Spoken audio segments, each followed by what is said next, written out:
අහන්න තියෙන අවසාන ප්‍රශ්න. දැන් අපි කියනවා කොල්ලෙක් ෆර්ස්ට් එකක් නම් කවදාවත් හිස් වෙන්න හොඳ නැහැ. හිස් වෙන්න එපා.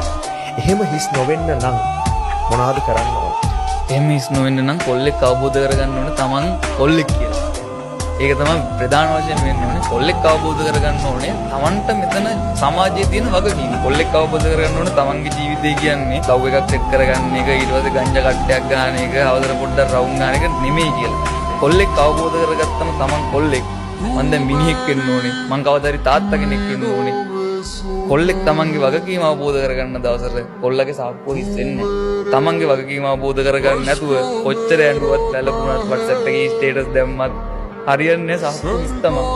තමන්ගේ වගකීම හරියට අවබෝධ කරගෙන තමන්ට කරන්න තියෙන ටික කරනවා නම් අවදාවත් සාප්පුව හිස් වෙන්නේ නැහැ. කොහෙන් හරි සල්ලි එනවා සාක්කුව පිරෙනවා. කැමති දේ වියදම් කරන්න ඕන, ආදල් ගන්න ඕන, යාළුවොත් එක්ක ආදල්යක් ගන්න ඕන, ආදරය කරන්න ඕන. හැබැයි ඒවා ජීවිතේ කරගන්න ඕන. හොඳට තමන්ගේ වගකීම අවබෝධ කරගෙන ඒක කරගන්න